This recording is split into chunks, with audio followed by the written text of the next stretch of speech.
Урматтуу өкмөт мүчөлөрү, урматтуу жыйындын катышуучулары, бүгүн өкмөттүн жаңы курамы биринчи жолу баарыбыз чогулуп олтурабыз. Өкмөттүн 3 мүчөсү алмашкан жок, калгандарынын баары өзгөрдү. Бири-бириңиздерди таанысыздар деп ойлойм. Тааныштыруунун кажети жок болуш керек. Кворум бар экен, жыйынды баштай берели. Өкмөттүн бүгүнкү жыйынына күн тартибине 2 маселе кирди. Биринчи маселе Кыргыз Республикасынын өкмөтүнүн экономиканы турукташтыруу боюнча кыска мөөнөттүү иш-аракеттер планы жөнүндө. Баяндамачы Кыргыз Республикасынын экономика министри Мукамбетов Санжар Турдукожоевич. Экинчи маселе Кыргыз Республикасынын 2020 жылга республикалык бюджети жана 2021-2022 жылдарга болжолу жөнүндө. Кыргыз Республикасынын мыйзамына өзгөртүүлөрдү киргизүү тууралуу мыйзамдын долбоору. Баяндамачы Кыргыз Республикасынын финансы министри Мукашев Кыялбек Белекович. Күн тартибин жана жыйындын иш регламентин бекитип алышыбыз керек. Урматтуу катышуучулар, чыгып сүйлөө үчүн негизги баяндамачыларга 15 мүнөт берилет. Кошумча баяндамачыга 10 мүнөт берилет. Жарыш сөзгө чыккандарга 3 мүнөт убакыт берилет. Кимде кандай сунуштар бар? Сунуштар толуктоолор барбы? Жок, Сунуштар болсо айтсаңыздар болот. Анда добуш берип коюңуздар. Ким макул? Каршы? Жок. Bir добуштан кабыл алынды.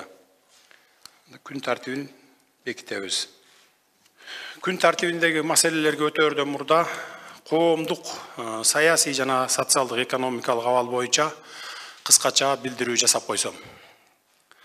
Биринчиси, биздин өлкөдөгү коомдук саясий кырдаалдын толук турукташкандыгын билдирем. Буга чейин болуп өткөн 2 жолку революцияда мамлекетибиз бир топ убакытка чейин укуктук талаага кирбей калгандыгы эч кимге жашыруун эмес. Бул жолкуда бардык бийлик бутактары биздин өлкөдө мыйзамдуулуктун үстөмдүгү бар экендигин көрсөтүп, укуктук конституциялык талаага кыска аралыктын ичинде кайтып келди. Өлкөдөгү бийликти өткөрүп берүү процедурасы конституциялык ченемдерге ылайык тынч өткөнүн баса белгилеп кетем. Бул Кыргызстанда саясий аң сезимдин өскөндүгүн, саясий маданият калыптангандыгын далилдейт. Эми биз иштешибиз гана керек. Урматтуу жетекчилер, ушул жерде 100дөн ашык адам катышып жатасыздар. Эмне үчүн мамлекетте коомдук саясий абал өзгөрдү? Мамлекетибиздин бүгүнкү акыбалына аткаруу бийлиги гана күнөөлүү деп эсептейм. 4 октябрдагы парламенттик шайлоо буга түрткү болду. Ошондуктан бардык саясий күчтөр биригип, бир багытта иш алып баруубуз зарыл. Менин ишимдеги башкы артыкчылыктар: мамлекеттин бүтүндүгү жана тынчтыгы, элдин биримдиги жана социалдык бакубатчылыгы, экономика жана бюджет. Биз бир гана мамлекеттин өнүгүшү үчүн кызмат кылабыз. Анын аты Кыргызстан. Мен баарыңыздарды ошого чакырамын. Экинчиден, 30 жылдан бери келаткан системалуу коррупция менен күрөшүү. Бул коррупция менен күрөшүү өтө татаал болуп атат, чырмалышып калган экен. Муну өзүңүздөргө белгилүү болгондой, алдыдагы конституциялык реформаларды жасап, башкаруу системалардыга өзгөртүү киргизгенден кийин гана жой албасак, азыр жоюуга өтө татаал экен. Бирок колдон келген аракетибизди жасап атабыз. Бүт дүйнө пайда тапкан бажыдан бизге эмнеге киреше кирбейт? Жол курууга ири кредиттер алынган. Эмнеге жолдорубуз жаман? Дүйнөдө наркобарондор бар, а бизде энергобарондор болуп атат. Мына Энерго холдинг биздин билдирүү жасаганыбызга 15 күндөн ашык убакыт өтүп калды. Бир дагы бир ушу коррупцияны жоюу боюнча иш аракеттерди көргөн жоксуздар. Бүгүн дагы уланып атат. Бирок анын дагы чеги болот. Текшерүүлөр барып, ошо макул мурдагыга көз жумсактагы кечөгүнкү күндөн баштап, ошо бийлик алмашкан күндөн баштапкысына өтө катуу жооп берип каласыздар. Биздин паспорттор кимден гана чыккан жок. Бардык чет өлкөдө, мына Россияда, башка улуттардан, башка мамлекеттердин жарандары кыргыз паспортун, ID картын жөн эле алып эле $1000, $2000 алат экен. Паспорттарды $5000 чейин сатып алышат экен. Мына ошентип бардык жак дүйнөлөргө тарап кеткен. Бул жагын биргеликте токтотушубуз керек. Албетте буга чейин мамлекетибизде бир топ алгылыктуу иштер аткарылды. Бирок бул жетишсиз. Мындан да жогорку көрсөткүчтөргө жетишибиз керек.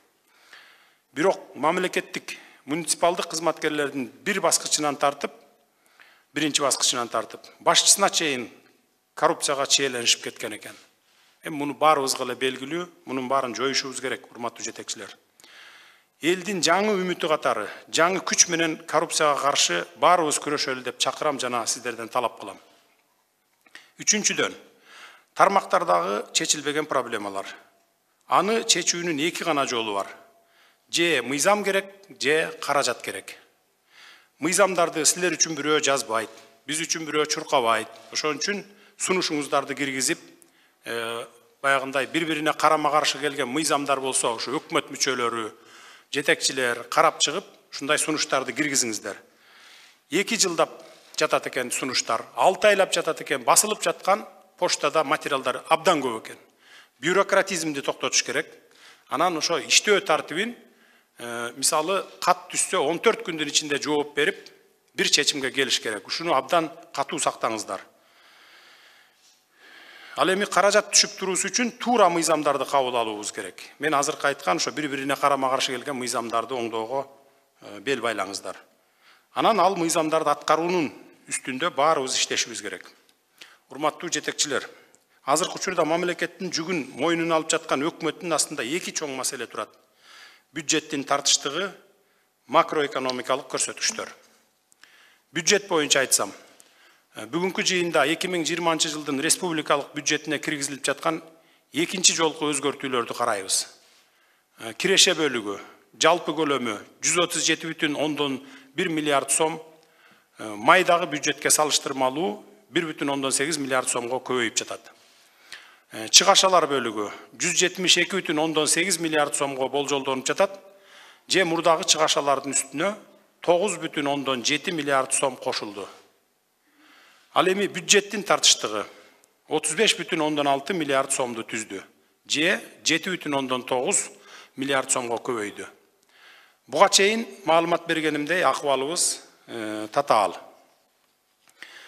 Макроэкономикалык көрсөткүчтөр боюнча айтсам, жагдайыбыз бул жакта да жакшы эмес.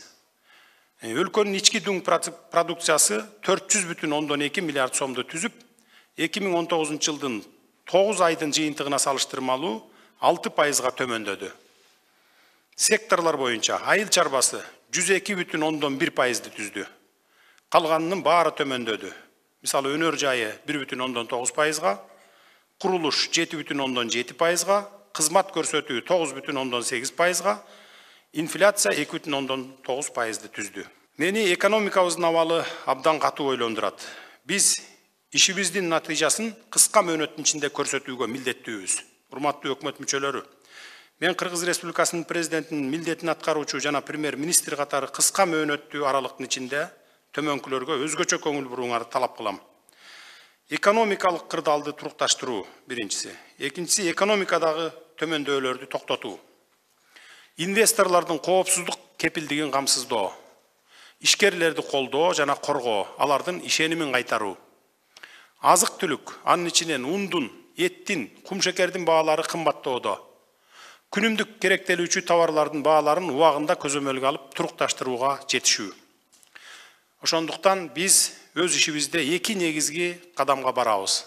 Биринчи кадам реформаларга баруу. Бул үчүн чечкиндүү кадамдарга баруу мезгилдин талабы. Бүгүнкү жыйынга кыска мөөнөттүү планды киргиздик. Планга 47 иш-чара кирди. Анын 11-и укуктук ченемдик документтер, калганынын баары практикалык иштер. Булардын баары ишке ашырылышы керек. Ошол эле мезгилде Кыргызстан ШОС, ЕАЭС сыяктуу эл аралык ири уюмдардын мүчөсү.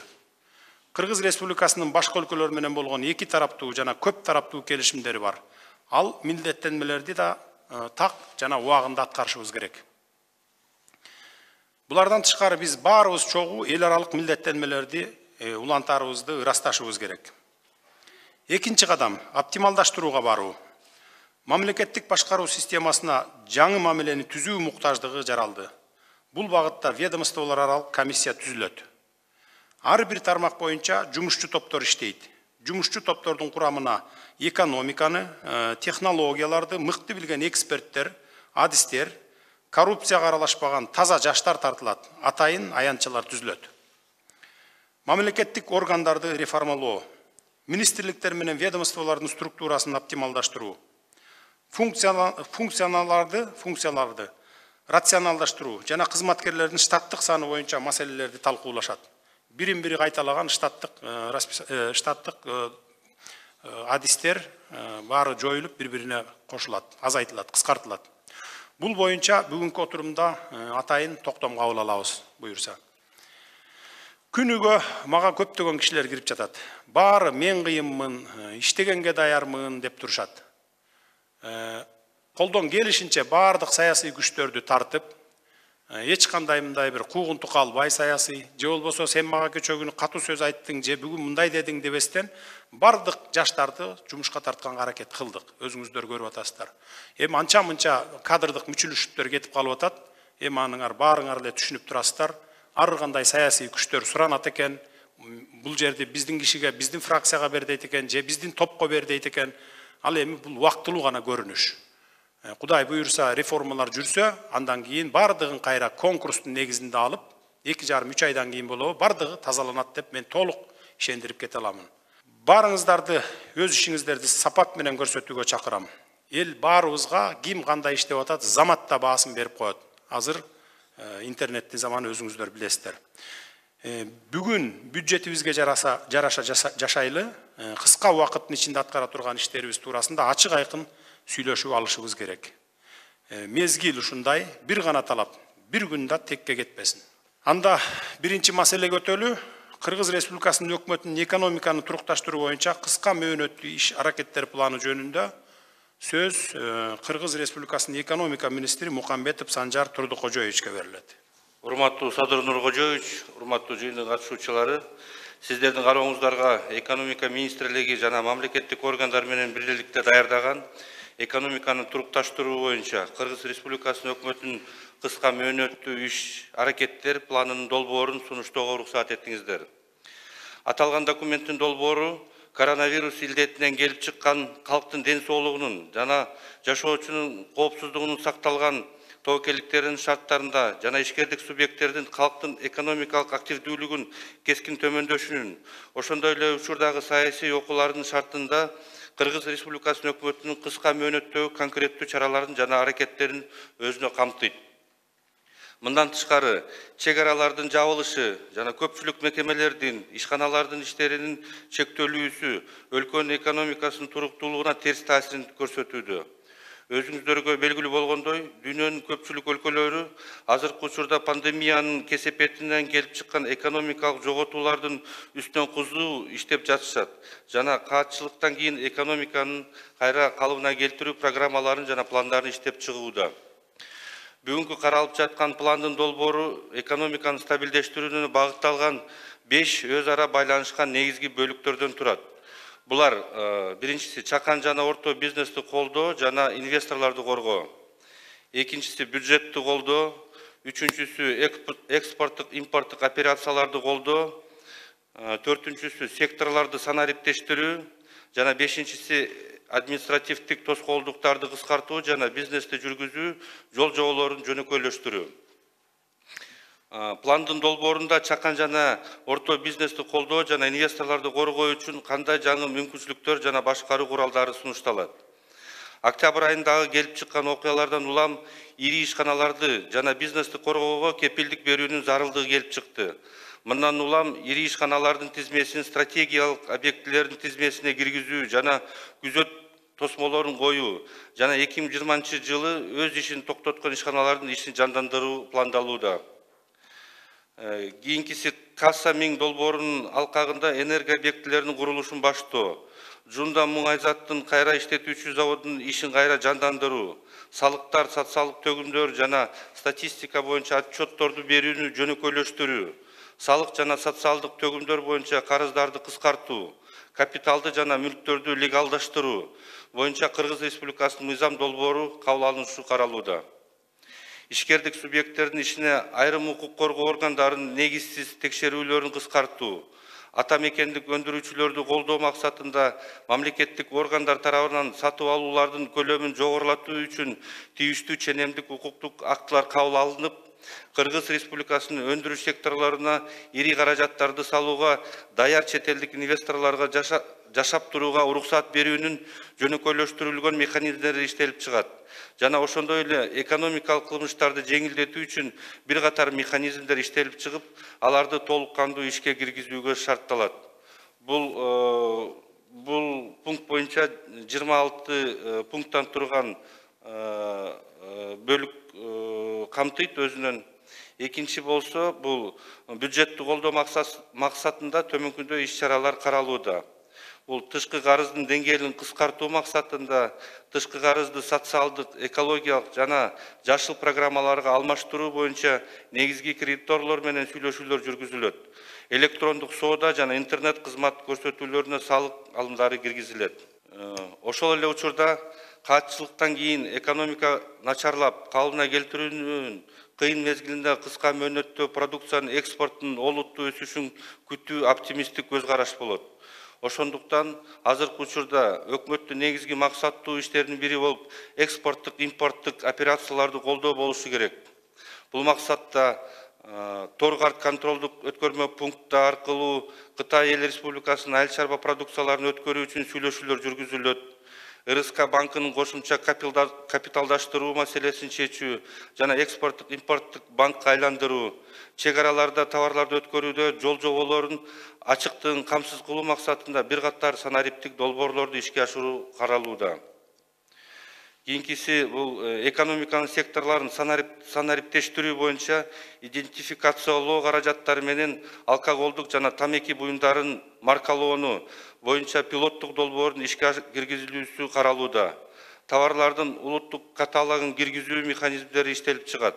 Төлөмдөрдү жүргүзүү үчүн заманбап NFC, мобилдик пост терминалдар методдору киргизилет. Урматтуу жыйындын катышуучулары, Кыргыз Республикасындагы салык тутумун регионалдык жана глобалдык келечекте атаандаш кылууга мүмкүндүк бербеген көйгөйлөр дагы деле бар. Дүйнөлүк банктын азыркы маалыматтары боюнча быйылкы жылы Кыргыз Республикасынын бизнес жүргүзүү рейтинги боюнча дүйнө жүзүнүн 190 өлкөсүнүн ичинен 80-чи орунда, салык салуу индикатору боюнча Кыргыз Республикасы 33 позиция көтөрүлүп, 117-чи орунда калып турат. Бул биринчи кезекте отчеттуулук жана салык төлөөнүн жөнөкөйлөтүү менен байланыштуу болот. Кыска мөөнөттүү планда административдик тоскоолдуктарды кыскартуу жана бизнести жүргүзүү жол жоболорун жөнөкөйлөштүрүү боюнча дагы бир катар иш-чаралар пландалган. Бишкек шаарындагы салык төлөөчүлөрдү тейлөөгө көп функционалдуу борборду ишке киргизүү, Кыргыз Республикасынын салык кодексинин жаңы редакциясын иштеп чыгуу, ата мекендик товар өндүрүүчүлөрдүн колдоо максатында 4% бирдиктүү салыкты киргизүү, бирдиктүү казына эсебине социалдык төгүмдөр боюнча бардык төлөмдөрдү которуу мүмкүнчүлүгүн карап чыгуу, салыктык тартыштарды сотко чейинки жана соттук стадияларда кароонун жаңы мүмкүнчүлүктөрүн түзүү үчүн Кыргыз Республикасынын мыйзамын кабыл алуу чаралары каралган. Азыркы күндүн талабы боюнча бул план ийкемдүү план болууга тийиш. Ошондуктан мен өкмөттүн бардык мүчөлөрүн ушул пландын аткарылышына олуттуу мамиле жасап, өтө чоң жоопкерчилик менен кароого чакырам. Урматтуу Садыр Нуркожоевич, дагы бир бизде сунуштар планга кирбей калды эле. Бул азыркы күндөгү пландар бул кыска мөөнөттөгү.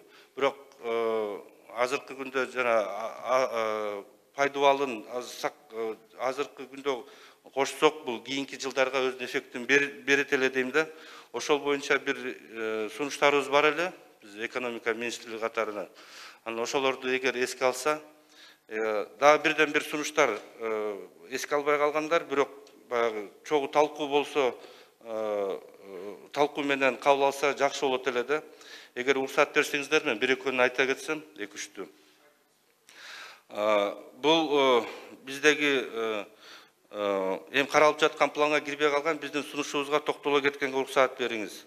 Алардын бири чакан жана орто бизнести айрым салыктардан жана социалдык төлөмдөрдөн жылдын аягына чейин бошотууну сунуштаганбыз.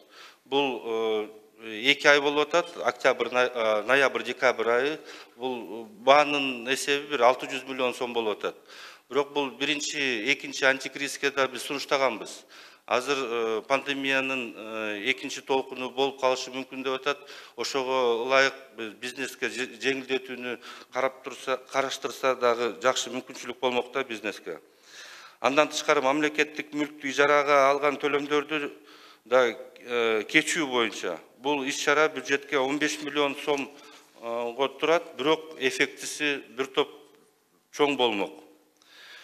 Берилген планда каралган иш-чаралар 2020 жылдын аягына чейин каралган. Бирок менин оюмча азыр эле 2021-25 жылдарга эффект бере турган долбоорлордун ишке ашыруусун башташ керек.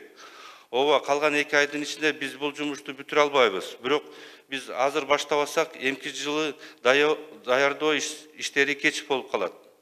Коронавирус пандемиясы экономикадагы көптөгөн кемчиликтерди көрсөттү. Ошондуктан андан алган сабактарды өз убагында колдонуп калыш керек. Кытай Эл Республикасынын азыркы убакыттагы электрондук коммерциянын алгачкы лидерлери болуп, көптөгөн товарлар Кытайдын Европага жөнөтүлүп жатат.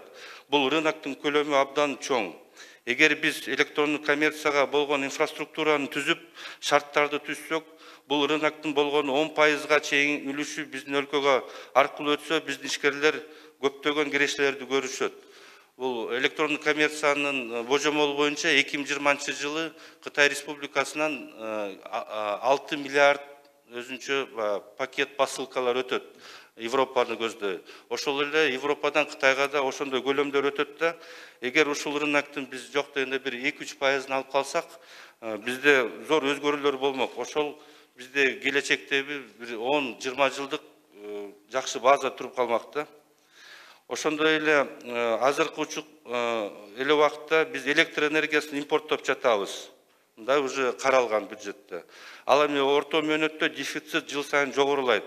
Экономикабызга электр энергия тартыш болуп атат, керек болуп атат. Ошон үчүн биз камбарата бир кесин куруу боюнча бир дирекция түзүлүп, азыр жана финансовый модельдерди түзгөндө бир шарттар түзүлсө деп атканбыз да. Мындан тышкары дагы бир 15 биздин сунуштар бар. Ошонун баары эгер эске алынса, жакшы бир программа болмок да. Бул жеке эле кыска мөөнөттүү эмес, бир орто мөөнөттүү бир программа болуп калмак. Рахмат. Рахмат. Сурооңуздар барбы? Кимде суроо бар? Бериңиз.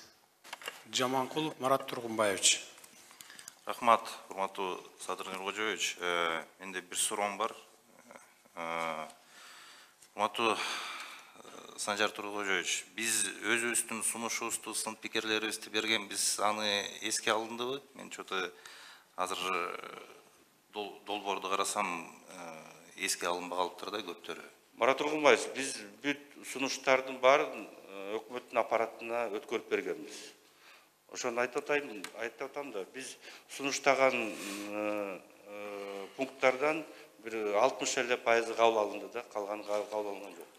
Анда урматтуу Санжар Тургунбаевич, мен мына мисалдарды келтирип коеюн. Биз сунуш берген иш-чараларга, мисалы, мына ушу планды алсак, 5-пункт.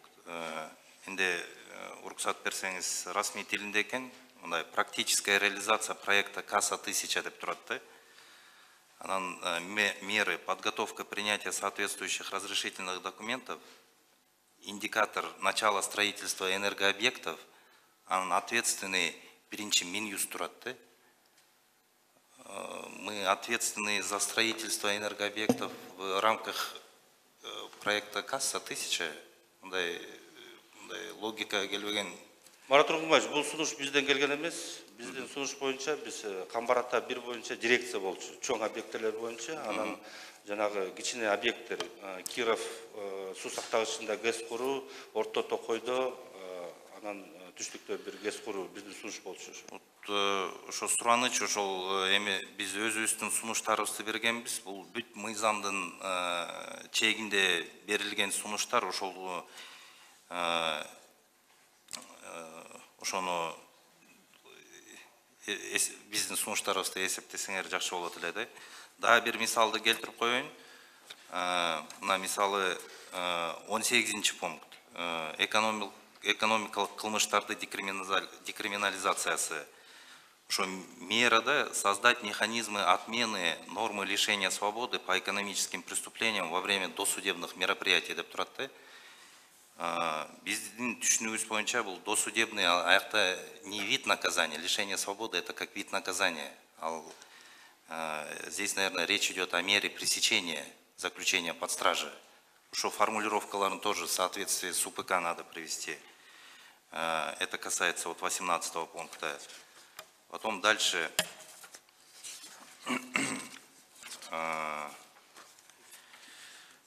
От 109 пункт. Салык кодекстин жаңы редакциясын иштеп чыгуу. Бул задача деп турат. Биздин оюбузча бул задача болуш керек. Бул как мера болуш керек да. И кийин жаңы редакцияга чыгабызбы же мындай өзгөртүү толуктуу эле жетиштүү болобу, анан жумуш бүткөндө чечилет да. Ошол жагын да карап көрсөңөр жакшы болот эле. Анан да 44 пункту упрощение процедур регистрации субъектов предпринимательства, принятие решения правительства о передаче функции регистрации субъектов предпринимательства от Минюста в налоговую службу дейт. Биринчиден, бул өкмөттүн чечими менен чечилбейт. Бул боюнча мыйзамды өзгөрүш керек. Экинчиден, бул маселе бир нече жол көтөрүлгөн. Өкмөттүн жетекчилиги, премьер-министрдин деңгээлинде бул боюнча бир маселени чечебиз деп, бир топ маселени жаратабыз да. Биз өзүбүздүн мындай азыр убакыт тар болгон үчүн мен токтолуп эле коеюн. Бирок менин оюмча, эгерде бул маселени карап чыгыш керек болсо, анда мына 43 пункт бар экен. Провести разграничение функций, полномочий и ответственности госорганов. Анда бул маселени в рамках 43 пункта карайлы. Давайте объективно посмотрим, потому что там есть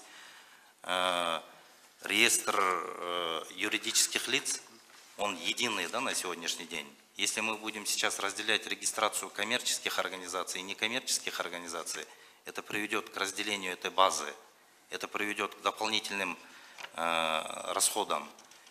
Я не знаю, как налоговая будет регистрировать на местах. Это работа юристов.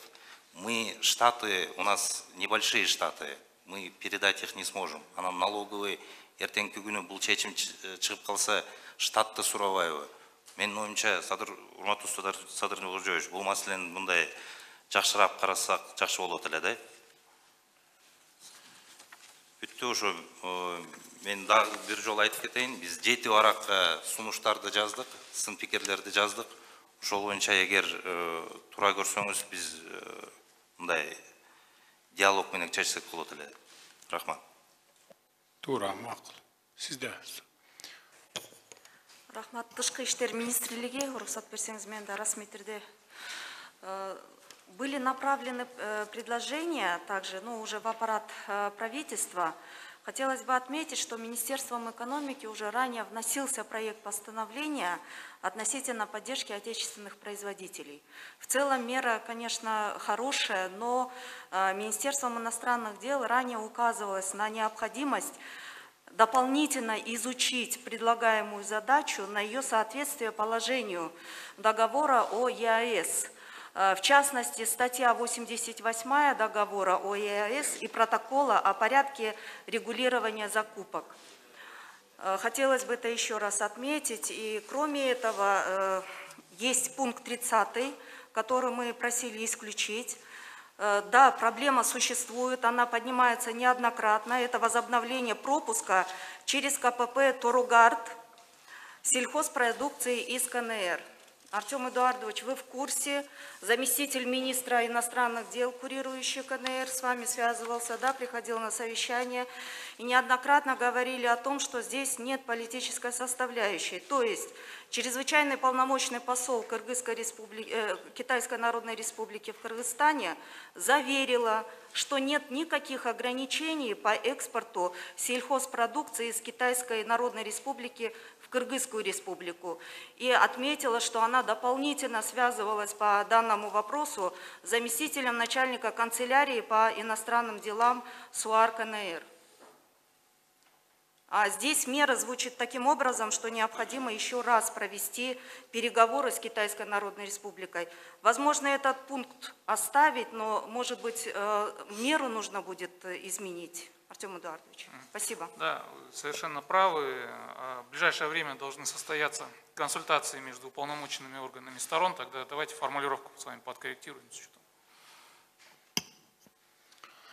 Барбы сурада киміңіздерді? Ирсалиев мырзада сурау. Саламатсыздарбы, урматтуу Садыр Нуркожоевич. Бул бизде жанагы единый казначейский счетко бардык акчаларды, каражаттардын периоддорун өткөрүү боюнча да биз өзүбүздүн сунушубуз берилди эле. Ошол да каралбай калып атат. Себеби бүгүнкү күндөгү түшүп аткан камсыздандыруу төгүмдөрүн толук кандуу биз бирдиктүү казынанын счетуна өткөрүп койсок, биздеги жанагы күнүмдүк калдыктарга түшүп аткан проценттерибиздин жоготуу коркунучу туруп атат. Биринчиден, экинчиден салык кызматы менен бүгүнкү түшүп аткан акчанын толук кандуу так ар бир кишинин эсеп счетуна түшүп аткан ишибиз дагы толук аягына чыга элек. Ошол себептен мунун или срогун жылдырып, мурунку биздин казначейство менен түзүлгөн келишим боюнча 1 январь 22 жылга чейин деп жазылды эле. Ошол бойдон калтырса бул жылдын ичинде толук кандуу иштеп чыгып, анан киргизсек. Ата калган пункттарына биз макулдук бергенбиз. Сөз Новиков Артем Эдуардович. Рахмат Сагузович, Мату Медер Сангулович, по этому вопросу мы буквально вчера вечером еще раз уточняли с учетом поста. Да, там редакция этого пункта будет немножко скорректирована, не с учетом императивной нормы о передаче, а с учетом того графика, который у вас уже выстроен до 2022 года. И, пользуясь случаем, хотел бы еще, Марат Рамгабаевич, сказать по поводу регистрации юридических лиц. Вы совершенно правильно заметили, этот вопрос будет рассматриваться в рамках комиссии по оптимизации системы государственного управления, в рамках разграничения функций. Но здесь редакция тоже была скорректирована. Решением правительства будет определен пилотный проект для того, чтобы мы посмотрели в целом, как эта система может работать в отношении какого-то отдельного района или региона. Ну, мы еще обсудим это вместе с вами и с налоговой службой. Спасибо, Артем Эдуардович. Просто Söz soru verir için Berdaliyev Bakıt Çırmaşbayev'ti. Саламатсыздарбы, урматтуу Садыр Нуркожоевич, урматтуу жыйын катышуучулары. Биз жанакы аэропорт манасты жеке өнөктөштүккө берүү боюнча бул жерге кирип калып, биз өзүбүздүн сын пикирлерибизди бергенбиз. Бул боюнча дагы бир карап чыксак. Себеби бул мурунку өкмөт менен карап чыгып, бул жерде аэропорттун жанакы кеңеш, директорлор кеңеши менен дагы буну макулдашыш керек болчу. Bunu alınıp koyulup bu boyunca bu mesele. Рахмат. Daha kimde soru vardı? Söz soru verir için Kadirbekov Nurjigit Kadirbekovич'ti. Assalamu alaikum, урматтуу Садыр Нуркожоевич. Экономика деген бул кийген кийим, жашаган үй, жеген тамак, бирок адамдын жан дүйнөсү, жаны бул маданиятта. Ошон үчүн сиз баягы приоритеттүү багыттарыңызды айтып кеттиңиз, урматтуу премьер-министр. Ошого маданиятты көтөрүүндө кошуп койсоңуз абдан ыраазы болот элек. Сиз нарыкты салтты билген адамсыз. Бул биринчиден. Экинчиден, азыр эми бизде бир топ маселелер бар да. Мына мисалы кинотеатрлар жылына 100 миллиондон киреше берет эле. Азыр эми общепит иштеди, кафелер, ресторандар иштеди, тойлор болуп атат, коомдук транспорт иштеп атат. Ошол эле иш-чаралар өтүп атат, бирок эмнегедир кинотеатрлар токтоп турат да, ушул маселени батыраак чечели. Анткени бул деле бизнес, канча адамдар иштеп атат, киреше табат дегендей. Анан маданият жаатына келгенде эле жанагындай каражат табыш кыйын болуп атпайбы? Мисалы азыр мына 2 драм театрыбыз, бирөө 64 миллиондон ашыгыраак смета менен ремонт болуп аткан. Орыс драм театры менен Кыргыз драм театры. Экинчиси 200 миллиондон ашык. жылуулугун үзүп койгонбуз, кайра калыбына келтирбесек, эмки жылы миллиарддан ашып кетет. Ошону чечип берсеңиздер жакшы болот эле. Анан бул жерде урматтуу Кабыл Кушбакычы отурат. Кыргыз Республикасынын салык кодексинин 208 беренеси бар. Ошого ылайык эгерде кимде ким маданият, билим тармагына демөөрчүлүк кыла турган болсо, ага налогтон жеңилдик бериш керек эле. Бирок ошол иштебей атат да. Ошону кантип иштетебиз? Эгерде иштете турган болсок, маданият тармагында проблемалар абдан көп. Бизде 1063 китепкана бар, 700дөн ашык клубтар бар, театрлар бар, музыкалык мектептер бар, бардыгы авариялык абалда да көпчүлүгү. Ошону иштетип берсеңиздер, балким бир токтом чыгарабызбы, ошондо протоколго кирип чечип берсеңиздер, ошол аркылуу биз көптөгөн маселелерди чечип алат элек. Чоң рахмат. Сөз вице-премьер-министрде. Урматтуу Санжар Турдукожоевич, бул жерде редакционный дагын тапшырма катары кетет. Биринчи, обеспечение гарантии защиты бизнеса и крупных предприятий деген жерге нужно провести разъяснительные работы среди населения. Мне кажется, посредством массовой информации уполномоченный органдар бул жерде разъяснительные работы жүргүш керек, что это дополнительные пенсии, пособия, это заработная плата врачей, учителей, также госбюджетников деп турупчу. Плюс үчүнчү маселе боюнча мынау обеспечение охраны крупных предприятий, это тура. Үчүнчү маселе боюнча мына жерде за счет средств фондов развития регионов формируем от средств горнодобывающих предприятий дегенде нужно уделить особое внимание реальному сектору. Нужно создавать рабочие места. Жана акимдерге, губернаторларга айтып туруп, жаштарга жаңы жумуш орундарын ачып берсек, малый предприятияларды ача турган болсок, жеке ишканаларды ача турган болсок, калк мындайчасын айтканда будет занято. Рахмат. Дополнительно еще дам письменно свои. Кимде суроо бар дагы? Сөз суроо берүүчү Мукашев Кыялбек Белековичте. Рахмат, урматтуу Садыр Нуркожоевич, биз дагы өзүбүздүн сунушубузду бергенбиз, бирок ушул документте расмий түрүндө, расмий жазуусунда сокращение уровня внешнего долга деген 23 пункт калып калыптыр да. Биз азыр донорлор менен сүйлөшүп атабыз, сокращениеге макул боло элек, ушуну пролонгация деген сөз менен алмаштырып коюңуздарды сурабыз да. Пролонгация боюнча бүгүн иштер жүрүп атат, 4 жылга чейин льгот алганга биздик ушул мүмкүнчүлүктөр бар. Рахмат. Сөз сизде. Саламатсыздарбы, Садыр Нуркожоевич, Саламат сактоо министрлиги. Санжар Турдукожоевич, бизде да бир 13 пункт боюнча бир маселе бар эле, бул жерде орусча жазылып калыптыр. Отбор частного партнера для проектов ГЧП в сфере здравоохранения, таможенной логистики, образования и спорта. Ответственный деп туруп, биринчи Саламат сактоо министрлигин, анан ГТС и дальше. Регламент боюнча биринчи ким турса, ал общий ответственный жоопко берет да. Бул жерде бардык эмеге Саламат сактоо министрлиги жооп болуп калыптыр да. Поэтому регламент боюнча ошол карап койсоңуздар. Экинчиси, 15 декабрга деген бүгүнкү күндө биз ушул ГЧП боюнча компьютер томография боюнча иш алып барып атабыз. Жаңы эле биз тендер документтер даярдадык да, 15-ине биз жетише албай калышы мүмкүн да. Мүмкүн болсо 30-на жылдырып берсеңиздер суранычы. Рахмат. Түшүнүктүү. Сөз суроо берүүчү Токтогазиев Тилек Мурсалиевичте. Саламатсызбы? Менде ушул бир суроо бар эле да, азыр ошо эртең менен жаңы эле ошо Кайынды кант заводуна барып келдик, аяктан абалды менен таанышып келдик. Ошол жерде азыркы учурда 150 миңге жакын киши мындай ошол тараптан киреше булактары табылат экен да. Анан аябай бир чоң көйгөй жаралайын деп калыптыр. Бул жанакы темир жол тарифтери боюнча азыркы учурда мурун 16 жылга чейинки тариф менен эле 5253 сом менен бир вагон берилчү экен. Азыркы учурда болсо орточо 28750 сом менен каралып атыптыр. Бул болсо 4 сом 33 тыйынга 1 килограмм кумшекер кымбаттаганга жол берет экен да. Ошондуктан менде сураныч, ушул булардын 5 жылдык ушундай бир кредити дагы бар экен заводдун. Бул отраслга жооп бере турган завод болуп атат. Биякта ошо 150 миң киши кирешесин таап атат. Эгерде бул завод ушундай уланып кете берсе, жанакы темир жол тарифи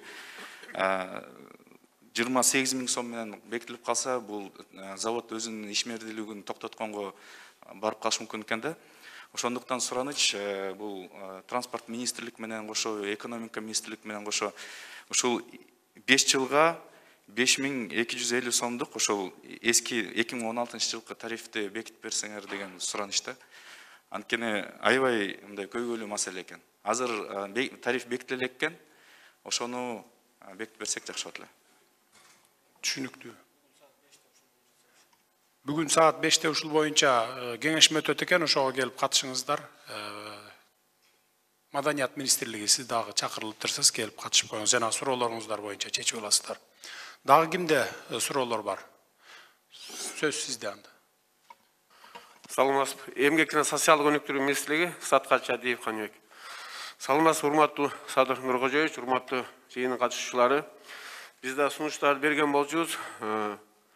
Сиздерге белгилүү болгондой, ушу коронавирустун биринчи толкунунда биз бүткүл дүйнөлүк банк менен биргеликте 50 миллион кредит, анын 50% грант болгон алганбыз. Биз бул толук жогорку кеңештен ратификациядан өтүп, аппарат президентке жөнөтүлгөн. Бирок азырга чейин ал колго келип чечиле элек маселе болуп турат. Сиз банктын условиясы менен биз буну 6 айга ошол пандемия учурунда аз камсыз болгон үй бүлөлөргө кошумча 300 сомдон жана ошондой эле жумушсуз калган жарандарга 900 сомдон кошумча төлөп беришибиз керек эле. Биз муну 1 ноябрдан деп азыр карап атабыз. Проект постановление бардыгы өкмөткө кирген. Андан тышкары ошол проекттин негизинде аз камсыз болгон үй бүлөлөргө 100 000 сомдон социалдык контракт төлөп берүү менен аларды ошо аз камсыз болгон жагдайдан чыгаруу жолу да каралган. Бирок ушул маселе дагы бул жерде кратко срочный немеде жок экен, биз бергенбиз. Жана ошондой эле урматтуу Садыр Нуркожоевич, бул маселе дагы чечилбей ошол указга кол коюлбой турат да, ушул маселени дагы бир карап берсеңиздер жакшы болот эле. Түшүндүм. Мен жана айткандай, ошол басылып жаткан каттардын арасында жатса керек сиздики. Азыр ушул кеңешмеден кийин кириңиз, мен карап баарын ошону көтөртүп, алып келдирип, анан кийин чечим кабыл алабыз. Бир чечим кабыл алып беребиз. Барбы дагы кимиңиздерде суроо бар? Суроо Семетеев, Кадыржан Эргешевичте суроо берүү үчүн. Навигационный пломб бизден транзит өткөн жүктөр боюнча тыкыз көзөмөл жүргүзүү боюнча бул дорожный карта эмеде да көргөзүлгөн 20-жылдын акырына чейин болчу. Азыр сиздер муну декабрдын 15-ине чейин коюп атасыздар. Евразийский комиссиянын аяктарда проект карап, кийинки жылдын 1-кварталына срок исполнения жылдырып атышат. Ошого биз дагы 1 декабрга эмес, ушу кийинки жылдын 1-кварталына койсок, ошолор менен төп келелинет эле да. Рахмат жон. Рахмат. Барбы суроо? Сөз суроо берүү үчүн вице-премьер-министр Сурабалдиева Эльвира Сыргалбековна да. Рахмат Садыр Нуркожоевич. Билим берүү министрлиги биякта отурат. 1-2 шеректе мектептер жабык болуп иштебей, анан жанакы жылуу тамак аш менен камсыздалбай калган каражаттардан мен билишимче 180 миллион үнөмдөлгөн, туурабы? Ошол боюнча сизден бир кыскача маалымат айтып коесуздарбы? Анткени деген пандемия учуру биз бүгүн да штабтан карайбыз. Бул экинчи чейрекке кайра биз мектептерди жай турмушта окууга ачуу боюнча өзүбүздүн сунушубузду штабка жана Саламаттык сактоо министрлигине өзүбүздүн сунушубузду бердик. Бул боюнча бизде ысык тамактан үнөмдөлгөн акчалардан калган финансы министрлигинде акча турат. Ошол боюнча биз кызматтык катты жаздык. Эгер туура көрсөңүздөр, ошону кайра дезинфекциялоочу каражаттарды алуу боюнча, санитардык нормаларды уюштуруу боюнча ошону кайра корголгон беренелерден ачып, ошо финансылоону ачып берүүңүздөрдү суранабыз. Бул өзүбүздүн билим берүүдөн үнөмдөлгөн акча ысык тамактардан. Анткени сабак онлайн болгондуктан ысык тамак берилген жок биринчи чейрекке. Сөз вице-премьер-министр Равшан Сабировда. Урматтуу мына бажы кызматынын төрагасы, бүгүн мына Дордой базарында, ири базарларда Кыргызстандын товарлар келбей жаткандыгына байланыштуу ишкерлер бүгүнкү күндө бизге мындай кат түрүндө кайрылып жатышат. Ушул нерсени абдан чоң бир көзөмөлгө алыш керек. Алардын профсоюз комитеттери менен чогуу сүйлөшүш керек.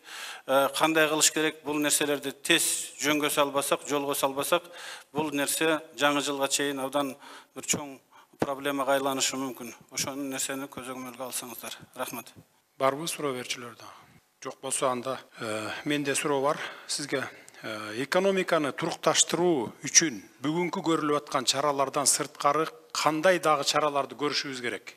Санжар мырза, ток өтер жерин кыска нуска кылып айтсаңыз. Дагы кандай чараларды көрүшүбүз керек? Эми урматтуу Садыр Нуркожоевич, бизде 3 антикризистик программа кабыл алган. Пандемиянын учурунда азыр мына кыска мөөнөттүү деп айтып атабыз. Бул чаралардан тышкары, мен ойлойт элем, биринчиден бул санариптештирүүнү тереңдетүү керек, аны илгерилетүү керек, биринчиден. Экинчиден, электрондук коммерция. Бул биздин келечектеги бир 20 жылга толуккандуу бир өзүбүздүн дүйнөдөгү өзү ниша болуп калышы мүмкүн да. Анан максималдуу мега проекттерди ишке аштырыш керек. Бул бизде энергия тартыш болуп атат жыл сайын. Мына биз уже 800 миллионго да алып атабыз карызга. Хотя биз 15 миллиард киловатт жылына көбөйтүп атабыз, экономикабыз өсүп атат, жылына энергия керек болуп атат. Ошон үчүн камбарата бирди батыраак жылдырыш керек. Андан тышкары мега проекттерден бул темир жол Кыргызстан, Өзбекстан, Кытайга. Бул дагы биздин инфраструктураны электрондук коммерцияга өсүшүнө бир түзөнтүр шарт түзөт. Анан ирригация, чоң маселе ирригация. Бул ирригациянын программасы бизде 5 жылда камтыйт. Муну бул 5 жылдык эмес, 2 жылдык программа кылып, каражаттап, эртерээк бир жылына жок дегенде 7-8 миң гектар ишке киргенде кылып мүмкүнчүлүк түзүш керек. Эгер мында кыскача болсо, ушундай мен сунуштайт элем. Жакшы, сиздин баяндамаңызда бир суранычтарды айтып кеттиңиз. Чакан жана орто бизнести салыктардан бошотуу боюнча деп. Муну тиешелүү мекемелер менен, органдар менен отуруп кеңешкиле. Эгерде ошол мүмкүн болсо, биздин күчүбүз жетсе, бирок мен көзүм жетпей турат, бүгүн бюджетибиз тартышта. Кийинки отурумга алып чыксаңыздар болот. Камбарата боюнча сүйлөшүүлөрдү жүргүзөбүз буюрса ал боюнча. Суроолор жок болсо, анда мен протоколдук тапшырманы кабыл алаардан мурда долбоорун мен тапшырмаларым бар эле, шулар боюнча айтып кетейин. Финансы министрлигине республикалык бюджеттен каржылануучу бардык социалдык милдеттенмелер, пенсия, айлык акы, жөлөк пул жана башка социалдык төлөмдөр толук көлөмдө өз убагында төлөнүүсүн камсыз кылгыла. Ишкердик субъекттерди каржылоо программасын ишке ашыруунун алкагында экспортко багытталган ишканаларга, чакан жана орто ишкерлерге жеңилдетилген кредиттерди берүү жагы күчөтүлсүн. Ага ички жана тышкы булактардан финансы каражаттарын тартуу боюнча ишти күчөтүүнү жана өз убагында каржылоону камсыз кылыңыз.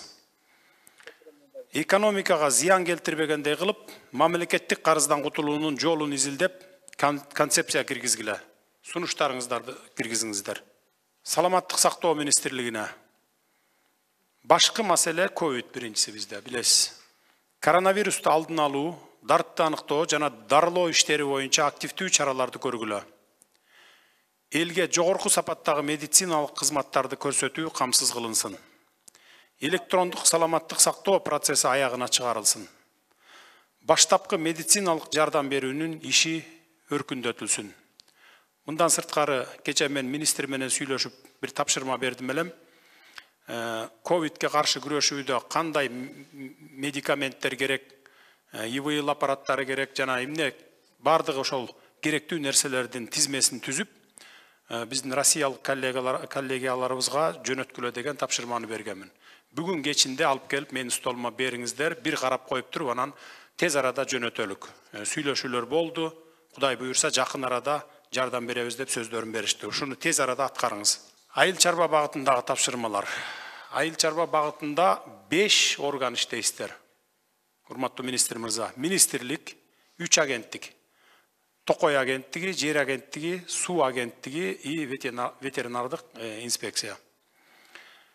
Сизге биринчи тапшырма. Айыл чарба продукциясынын сапатын жетиштүү көлөмдү камсыздоо. Биринчи сапатын көрсөтүү, анан жетиштүү көлөмдө камсыздоо. Кайра иштетүү. Өзүбүздү камсыздагандан кийин анан экспортко чыгаруу. Менимче ошол өзүбүздү камсыздагандан деле ашпайт болуш керек, бирок карап көрөсүз. Экинчи тапшырма. министрликтин ишин башкарууну жакшыртууну кайра карап чыккыла. Бирин кайталаган функцияларды талдап сунуш киргизиңиз кыскартуу боюнча. Үчүнчү тапшырма. Асыл тукум, сапаттуу үрөн, сатуу рыноктору жана башка маселелер боюнча фермерлерге, дыйкандарга жардам берүү багытында конкреттүү иштерди алып барыңыз. Транспорт жана жолдор министрине министрликтеги коррупциялык иштерди кескин жок кылуу боюнча конкреттүү кадамдарга барыңыз. Бүгүн дагы деле эч нерсе өзгөрбөй эскиче коррупциялык элементтер менен кетип атат. Мунун бардыгына убакыт келгенде жетебиз. Ошондо кыйын болуп калбасын. Бүгүндөн баштап ишке киришиңиздер. Кыш мезгилинде ашуулардагы жол тыгындарын болтурбоо боюнча оперативдүү иштерди жүргүзүңүздөр. МЧС кызматкерлери менен биргеликте. Укук коргоо жаатындагы тапшырмалар мамлекеттик чек ара кызматына. Мамлекеттик чек аранын такталган участоктарында инженердик иштерди өз убагында бүтүргүлө. Мамлекеттик чек араны күчөтүлгөн режиминде кайтарылсын. Мамлекеттик чек арада жайгашкан көзөмөл өткөрүү пункттарынын ишин натыйжалуу уюштурулсун.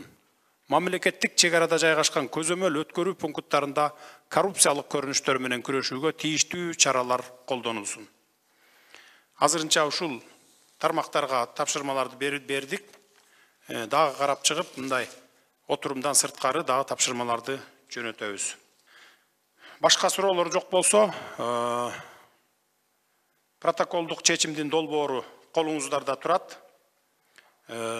Анда ошо жогоруда айтылгандарды эске алуу менен, кошумчаларды эске алуу менен протоколдук чечимдин долбоорун бекитүүнү добушка коем.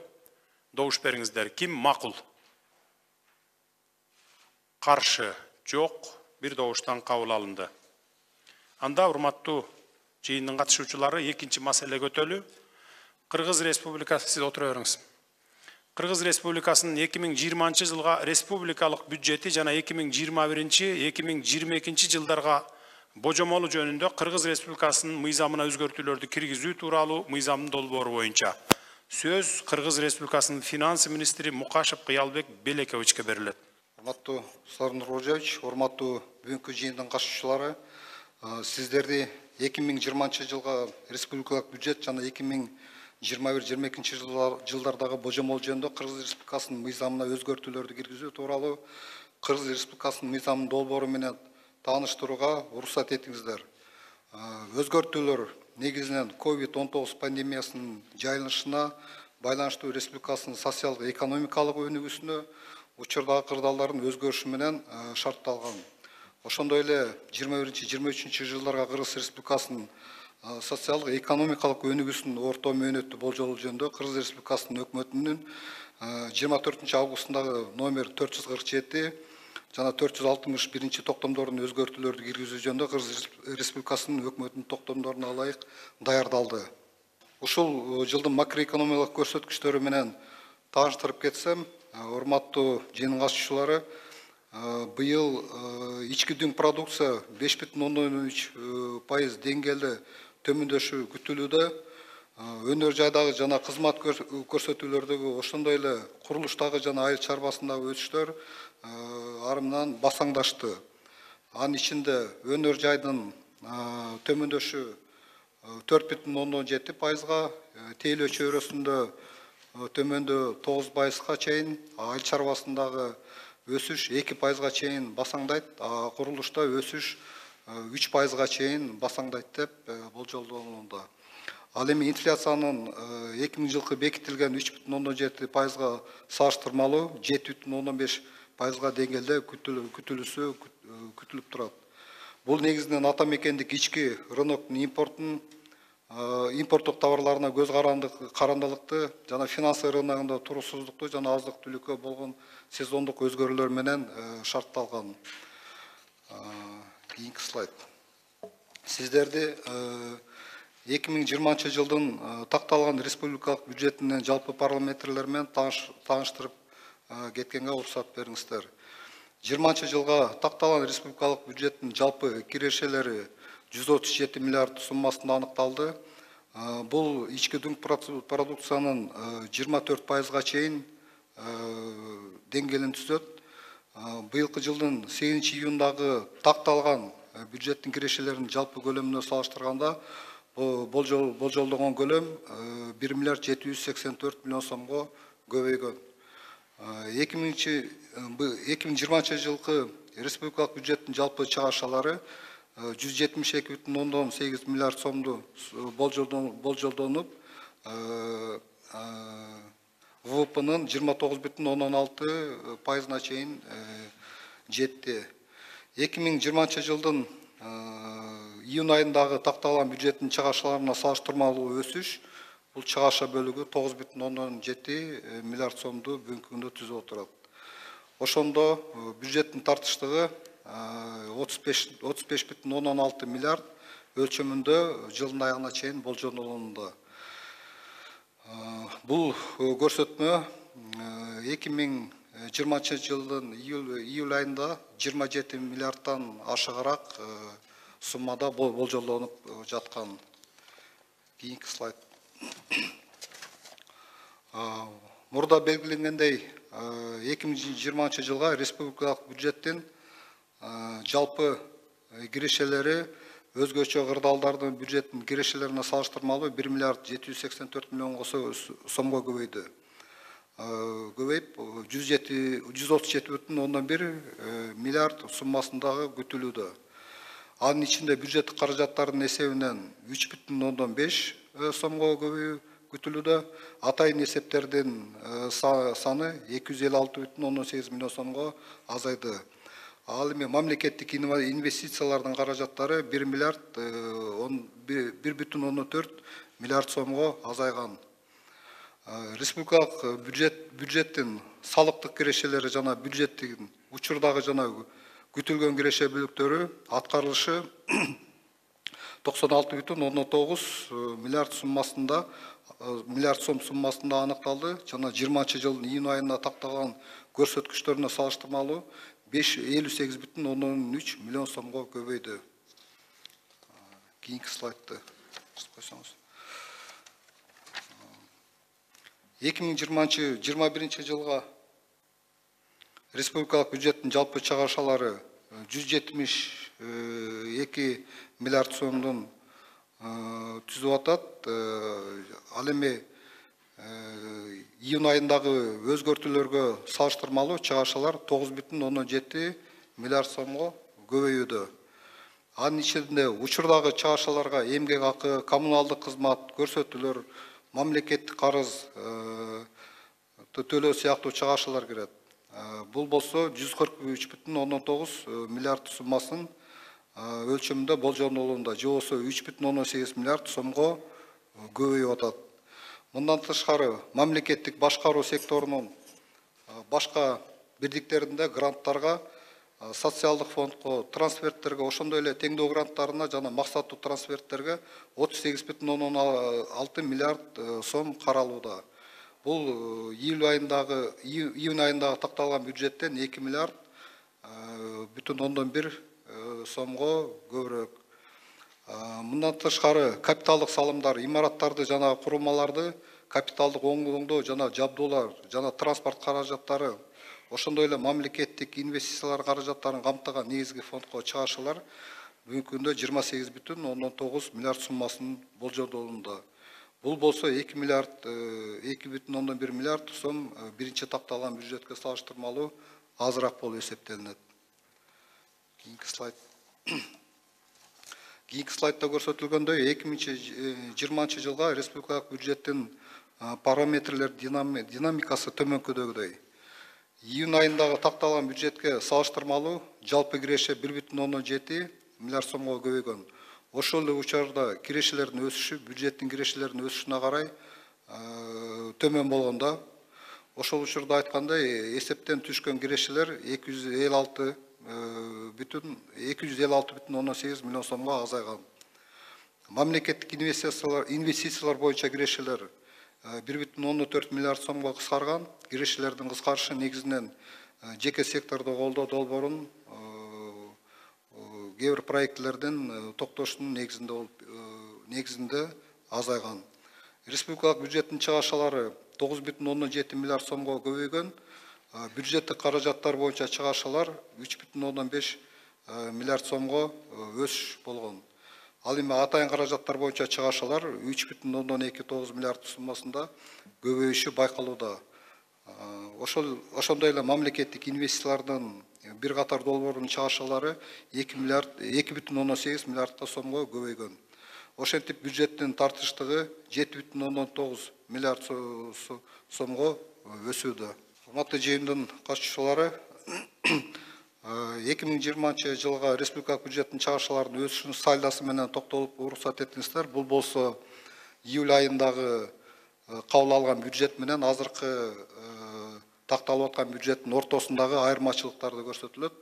Бул жерде медициналык дары-дармектер жанагы кызматкерлерге компенсациялар 1,6 миллиард сомго өскөн. Бул жанагы июнь айы менен азыркы бюджеттин айырмасы.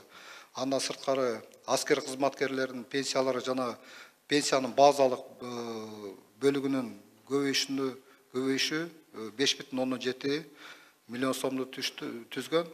Андан сырткары капиталдык салымдар 1,1 миллиардка көбөйгөн. Атайын каражаттар болсо 3,2 миллиард сомго бүгүнкү бюджетке такталып кирип атат. Муну айтып коюш керек, бул 3,2 миллиард сом бул 1 январда 2020 жылга такталган былтыркы жылдан калган акчалар болуп эсептелинет. То есть остаток деп. Ал эми мамлекеттик инвестициялардын каражаттары болсо 2,18 миллиардка көбөйүп атат. Бул каражаттарды биз бюджетке кийирип атканыбыз бул болжолдонгон акчалар. Биз бул экономиканы поддержкага болсун, экономиканы ушу таасирин тийгизсин өскөнгө деген ушул максаттарда кийирип атабыз. Кийинки слайд.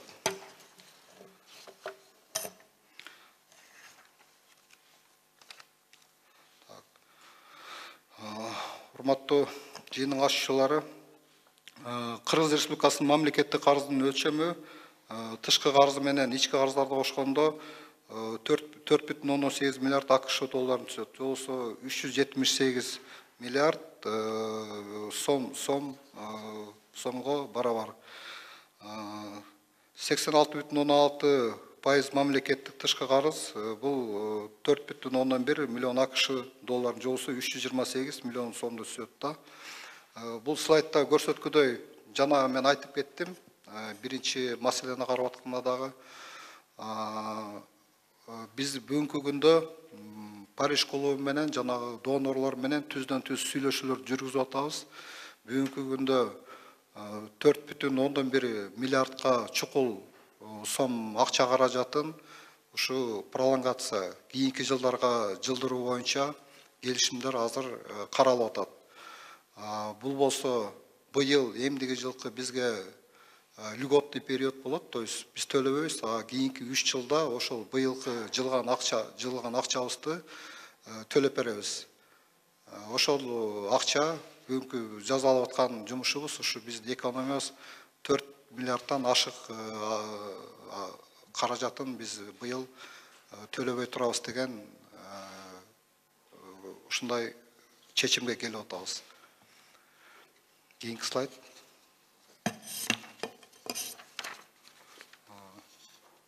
Урматтуу жыйындын катышуучулары, бүгүнкү күндө эң чоң маселе болуп дагы биздин кышкы мезгилге даярдык болуп эсептелинет. Бул болсо бюджетте бүгүнкү күндө бардыгы болуп 1 миллиард 397 миллион сом каражаты каралган. Анын ичинен Кыргыз жылуулук энергиясына 1 миллиард 197 миллион сом каралган. Ал эми Ош ПТСке 200 миллион сом бул республикалык бюджеттин чыгымдары болуп эсептелинет.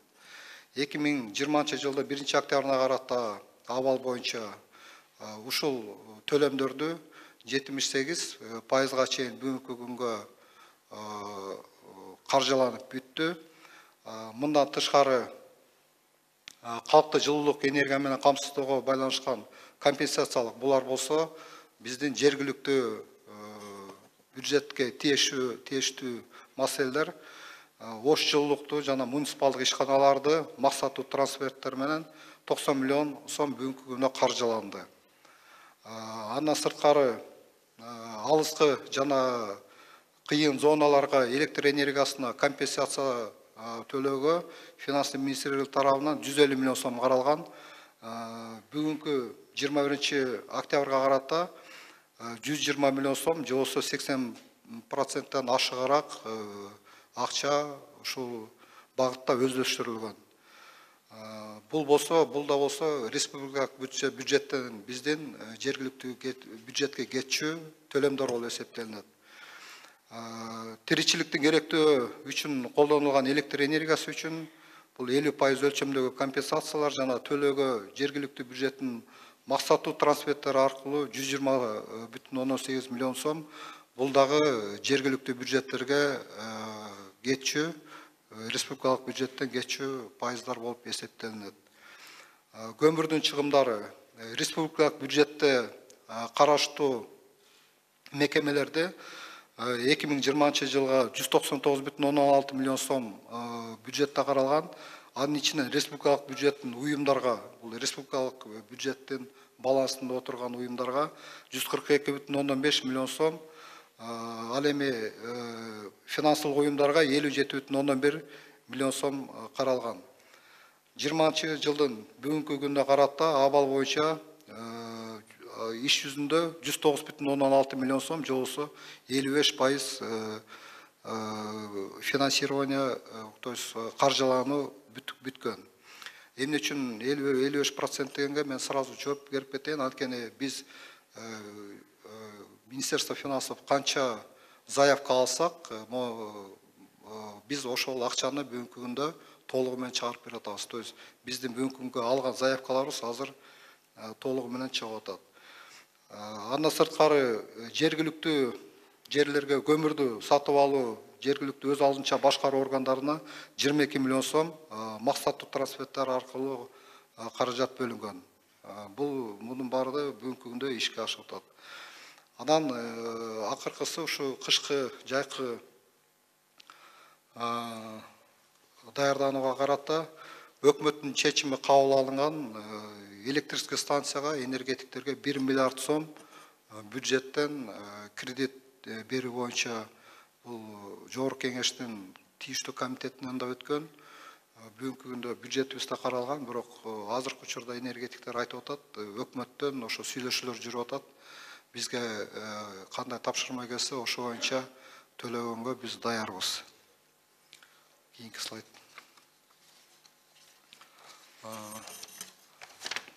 Урматтуу Садыр Нуркожоевич, урматтуу коллегалар, анан эң негизгиси биз да көрсөтүп кетет эле, бүгүнкү ковидке каршы күрөшүүдө акча каражаттары кандай талапта жана кайсы дары-дармекке кетип атат. Республикалык бюджеттин каражатынын бардыгы 6 миллиард бөлүнгөн, бул республикалык бюджеттен. Ушул жылдын 27 октябрына карата абал боюнча 4,18 миллиард каражатын каржылап бүттүк. Же болбосо 1 миллиард 1,12 миллиард сому бүгүнкү күндө жылдын аягына чейин биз каржылайбыз деп турабыз. Буларды кайсы багыттарга кеткени, дары-дармектер, жана жылуулуктар, медициналык жабдуулар, компенсациялык төлөмдөр, тамак аштар, жаңы ооруканаларды күтүү жана башка чыгымдар. Ошентип бүгүнкү күндө биздин аткарылган жумушубуз 4,18 миллиард сомду түздү. Буюрса ушул жылдын аягына чейин биз министрликтер менен да сүйлөштүк, өзүбүздүн графигибизди койдук. ФОМС жанагы саламаттык сактоо министрлиги менен иштерди алып барып атабыз багытта. Андан сырткары, урматтуу коллегалар, донорлордун каражаттарынын эсебинен быйыл кандай бизге акча түшкөн, ошо боюнча да маалымат берип кетсем, бул бюджетти пандемияда башталганда 4,15 миллиард ушул донорлордон акча түшөт деп эсептегенбиз. Анын Дүйнөлүк банктан 21,1 миллион доллар дегенбиз, же болбосо 1,17 миллиард сом. Азия өнүктүрүү багынан 1,6 миллиард түшөт деп пландагабыз. Жана Ислам өнүктүрүү банкынан 15 миллион доллар же болсо 1,2 миллиард сом түшөт деп болжолдогонбуз. Бүгүнкү күндө сатып алуулардын планы ошого 4,5 миллиард деп бөлүштүрүлүп, бирок иш жүзүндө сатылып алынган жана төлөнгөн акчалар 583 миллион гана сомду түздү. Демек, бул акчалар дагы калган бөлүгү өткөрүлгөн тендерлерге жана тийиштүү сатып алууларга жана жараша ошол биздин 583 миллионду кандай пайдаландык отчетту бергенден кийин калган 3,9 миллиард 4 миллиардка жакыны донорлор тарабынан каралат да. Ошон үчүн ушул жерден мен суранып кетет элем, тийиштүү министрликтер ушул донорлор менен иштөөдө отчетторду же болбосо сүйлөшүүлөрдү убагы менен жүргүзсөңүздөр, ушул акчаларды убагы менен алышыбыз керек. Анан сөзүмдүн аягында, урматтуу коллегалар, жана слайдты көрсөткүсөр башында общий доходы, расходы деген. Бизде общий доходы, расходы. Жок, кийинкине. Урматтуу коллегалар, кийинки слайдты. Бул жерде биздин кичине рисктер болуп атат. Рисктер айтып кетишим керек. Анткени барыңыздар билесиздер, биздин өкмөт дагы, өкмөт башчыбыз дагы бардыгыбыз министрликтер иштеп атабыз. Азыр жана 100 миллион доллар боюнча Орусия мамлекетинен келип ошол күтүлүп атат.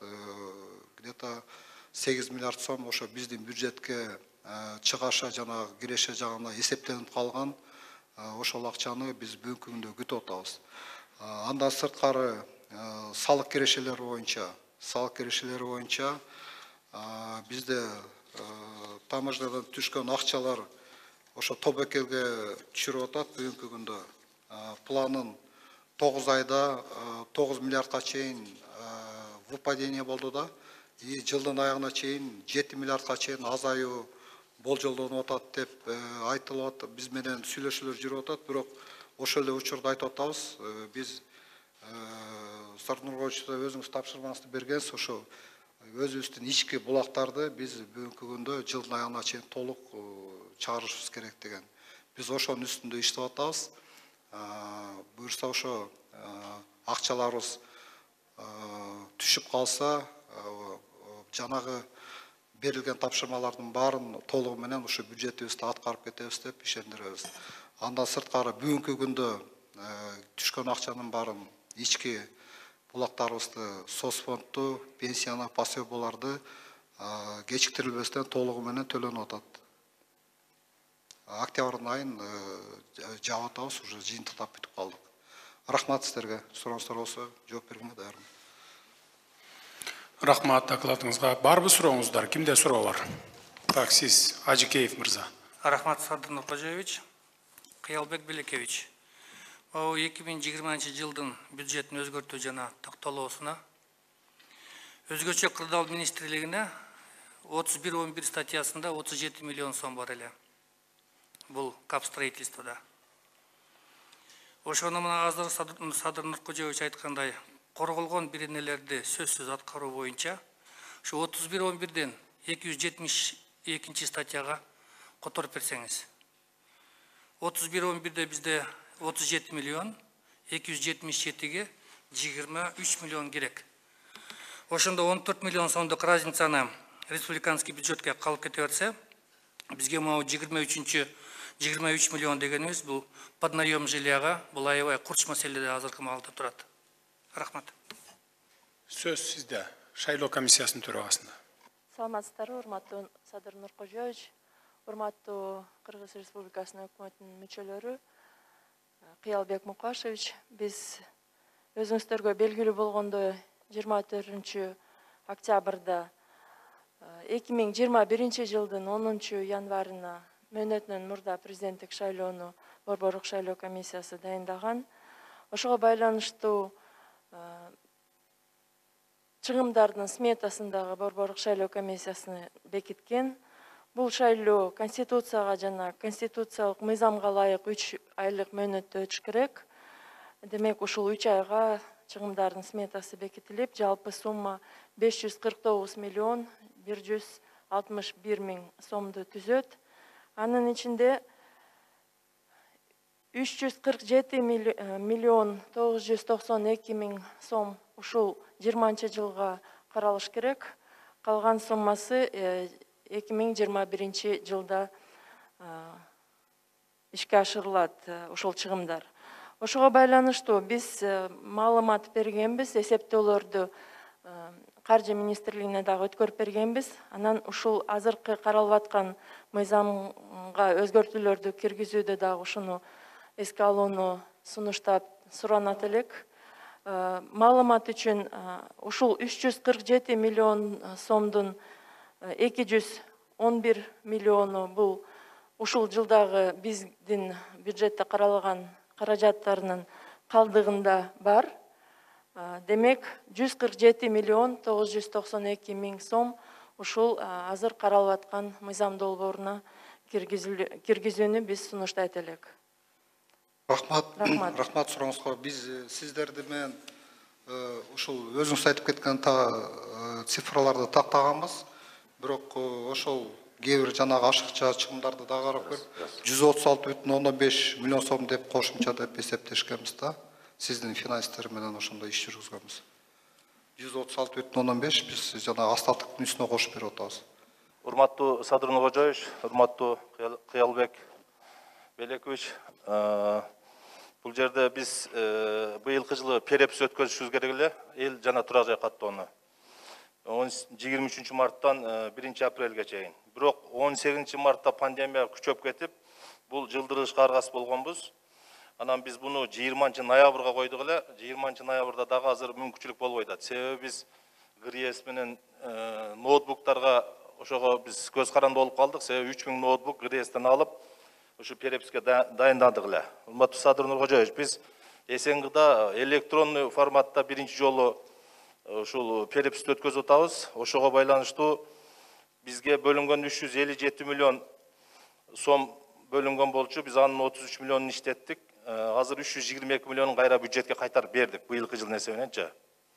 Ушуну эми азыр эмдиги жылкы бюджетке ушул сумманы кошуш керек болуп атат. Эмдиги жылы ушу парламенттик шайлоо өткөндөн кийин ошо переписти белгилеп туруп, анан ошондо өткөзүш керек, өткөзгөнгө мүмкүнчүлүк болгон атат. Бизге жана ЮНИФПА деген эл аралык уюм бизге акча берген, ушул переписчиктерди окутканда 28 миң переписчикти окутканбыз да. Биз ошолордун питаниясына 90 сомдон акча төлөп берген. Азыр ушуну бюджетке которгон ЮНИФПА эл аралык уюм. Ушу бюджеттен ушуну бизге которуп берип койсоңуз где-то бир 12 миллион терегенде сом. Анан 4 миллион 400 миң сом бул жанагы пандемияга ошо перепис болгондо переписчиктерге маска, антисептик жана башкаларды сатып алуу боюнча тендер дагы эме алганбыз. Буну да ошо международный организация төлөп берип атат. Бул дагы ошо через Минфин келип атат. Ушуну дагы тендер өткөзүп койгонбуз. Азыр ошо акчасы жок туруп калды. Рахмат. Рахмат. Сөз суроо берүү үчүн биринчи вице-премьер-министр Новиков Артем Эдуардович. Рахмат, Садыр Нуркожоевич, урматтуу өкмөт мүчөлөрү, урматтуу жыйындын катышуучулары. Кыялбек Белекович, когда мы смотрели бюджет, у нас встал вопрос о эффективности расходования средств международных партнеров по развитию. И перед общественностью мы тоже говорили о том, что мы дадим полную информацию, сколько было привлечено средств в этом году и на какие цели они потрачены. Можете сейчас рассказать? Артем Эдуардович, как раз в 6 часов у вас будет совещание, да?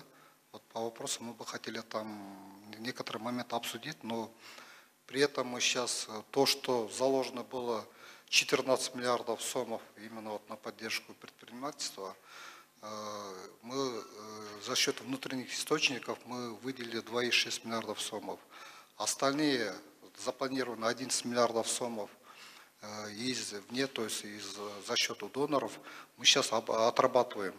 Мы думаем, где-то, если даже не 11 миллиардов будет, где-то вот 7-8 миллионов сомов мы до конца постараемся до конца года. Уважаемые коллеги, вы видите, что ситуация с бюджетом достаточно сложная, и Большие выпадения были по линии фискальных органов в связи с сложившейся ситуацией с пандемией, коронавирусной инфекцией, с последними событиями. Но, тем не менее, у фискальных органов сохраняются большие резервы по выполнению доходной части бюджета.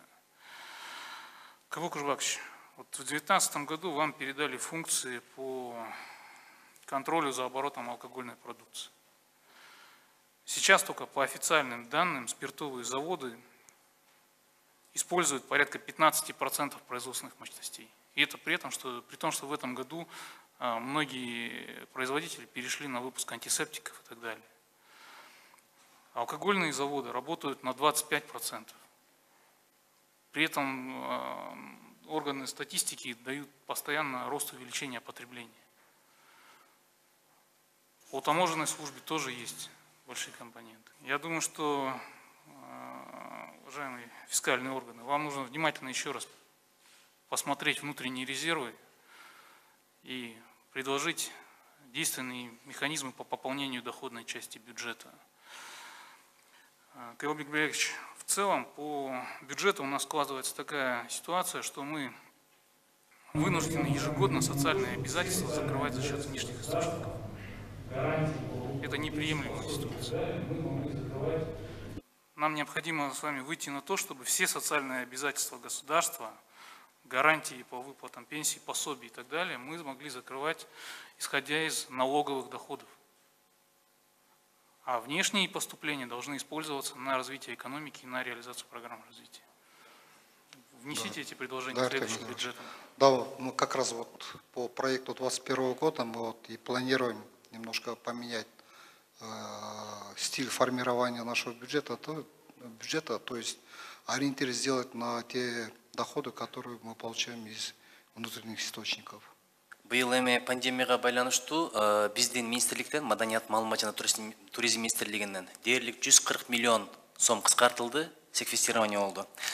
Бирок эми баягы сөзөлгүч өзүндө биз ошого чейин мына быйыл жеңиштин 75 жылдыгы болду. Театрлардын фестивалын өткөзүп койдук эле, балдардын конкурсун өткөзүп койдук эле. Өткөзүп койгондон кийин 800 миң бүткел акча ушу берилбейт деп атат да. Анан центральный мероприятия акчаларыбызды да бербей атасыздар, бирок конкурс жарыялап койгонбуз жана жазуучулар, композиторлор, ошондой эле сүрөтчүлөр үчүнчү. Эми бул билесиз чыгармачылык союздар, аларга кичине жардам керек. Биз болсо конкурс негизинде деп убада берилип калган эле. Ушул бурулбуз 5 миллион 800 миң акчаны чечип берсеңиздер, аябай ыраазы болот элек. Муну тапса болот болуш керек. Анан тиги калган миллиондорду айтпай эле коелу, анткени шартты биз деле түшүнүп атабыз. Рахмат. Анан тиги театрлардын маселесин өзү сүйлөшөбүз буюрса. Рахмат. Башка эч кимде суроо жокпу? Анда суроо, менде суроо бар. Кышка даярдык боюнча акча каражаты жетиштүү бөлүнгөнбү? Ооба, бизге бюджетке каралган акчабыз жетиштүү деп эсептеп атабыз. Толук берип бүттүңүздөр. Толук берип, бүгүнкү күндө 70-80% уже аяктап калдык берип. Анан дагы жумуштар бар, ошону жана айтып кетпедим. Энергетиктер азыр жана кредит боюнча чечсе, канчасын топливо алат, канчасын импорт кылат, ошону күтүп атабыз, решение, өкмөттүн решениясы. Экинчи суроом, салык инспекторлору менен бизнес менен экөөнүн ортосундагы контактны кантип жокко чыгаруу болот? Жокко чыгарууга. Салык менен бул мен ойлойм, бул жерде автоматташтырууну күчөтүш керек деп ойлойм да. Дистанционный управление болуш керек. Сизге 15 күн мурун бир тапшырма берилди эле, онлайн закуп боюнча, бардык министрлерге киргизүү боюнча. Бүгүнкү күндө болгону фуги киргизиптир, калганыңарда эч ким кирбей келатат экен. Иш жүрүп атабы ал боюнча? 2,5 ай убактыңыз калды. Ооба, иш жүрүп атат. Сизге ошо кийинки жумаларда бир презентация менен кирейин дегем. Ошол боюнча ойлор бар, ишке ашырса болот аны. Корголгон беренелер боюнча өкмөттүн пенсия жана жөлөк пул сыяктуу милдеттенмелер убагында төлөнбөй калабы деген кооптонуу жокпу бүгүнкү күндө? Биздин ички булактарды алганда пенсия пособиялар жана андан сырткары кошумча ички булактарды издеп атабыз азыр. Биз милдеттенме берип атабыз. Ошол пенсия, пособия, айлык акылар төлөп, жылына эмгек акылар берип чыгабыз деп беребиз деп. Андай кооптонуу жок койса, түшүнүктүү, рахмат. Башка сурооңуздар жок болсо, колуңуздарда өкмөттүн токтому жана протоколдук чечимдин долбоорлору турат. Кимде кандай сунуш пикирлер бар? Токтомдордун долбоору боюнча. Токтомдун жана протоколдук чечимдердин долбоору боюнча. Сунушуңуз бар, сизде анда сөз. Ооба, сунушум бар. Протоколдук тапшырма боюнча, бул 2 пункт боюнча 5 абзац.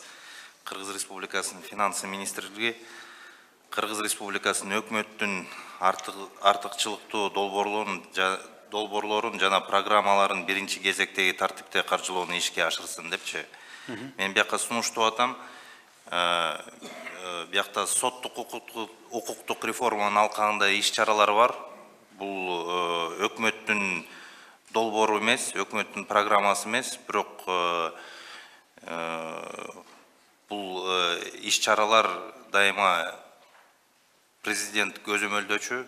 Ошол боюнча мурунку жыйында да мен ошол сунушту айткам, ошо кабыл алып, азыр да сунуштап атам да.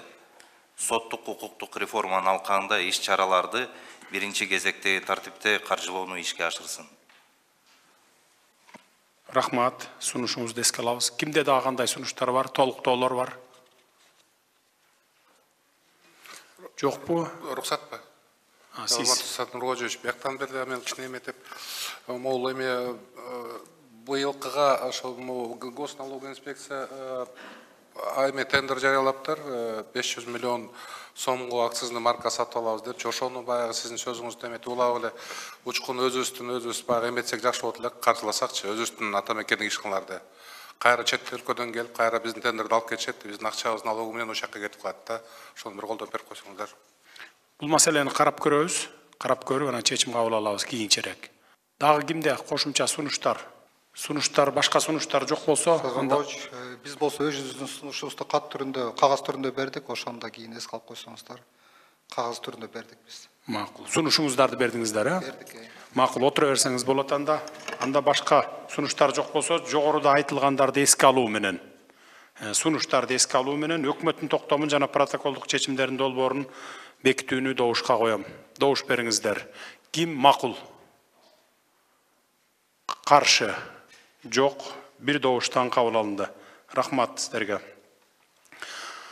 Урматтуу өкмөт мүчөлөрү, жыйынтыктап жатып, өзгөчө көңүл буруучу маселелерди дагы бир жолу эсиңиздерге сала кетейин. Кышка даярдыктар боюнча биринчи. Министрлер, жетекчилер, өкмөттүн облустардагы ыйгарым укуктуу өкүлдөрү, акимдер, бир дагы графиктен артта калуулар болбосун.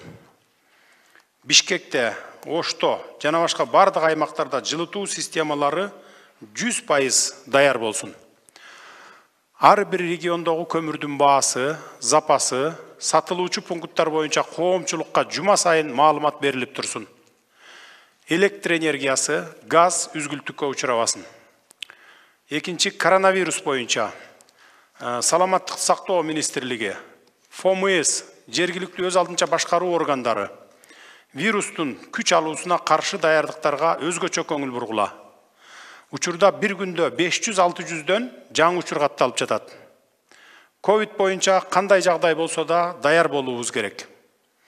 Ооруканалардын, күндүзгү стационарлардын кабыл алуу жөндөмдүүлүгүн, дары-дармек запастарын, аппараттардын иштешин, жеке коргонуучу каражаттардын жетиштүүлүгүн катуу көзөмөлгө алуу зарыл. Дагы бир жолу текшерип чыккыла. Каражат маселеси токтоосуз толук чечилсин. Айрыкча фарм компаниялар кайсы дарыны качан, канча көлөмдө алып келери боюнча толук маалыматтар болуп турсун. Монополияга каршы агенттик дары-дармектердин баасы бардык аймактарда бүт аптекаларда бирдей коюлушу боюнча катуу иштерди жүргүзсүн. Тийиштүү вице-премьер-министрлер өзүңөр тейлеген тармактын ишин катуу көзөмөлгө алгыла. Бирок кандайдыр бир вирус чыкса, медицинаны кыйнап дүрбөлөңгө түшпөй, саламаттык сактоо жаатында кардиналдуу өзгөрүүлөргө заманбап медицинага барышыбыз керек. Анын негизи элдин иммунитети болот. Бизде адамдын колу тийип бузулбаган табиятыбыз бар, экологиябыз жооп берет. Биз улуттук иммунитетти көтөрүүнүн үстүндө иш алып барсак болот. Бул багытта кийинчерээк буюрса сөздөр болот. Ушуну менен бүттүк. Башка сөз болбосо жыйынды жабык деп жарыялайм. Рахмат келип катышып бергениңиздерге.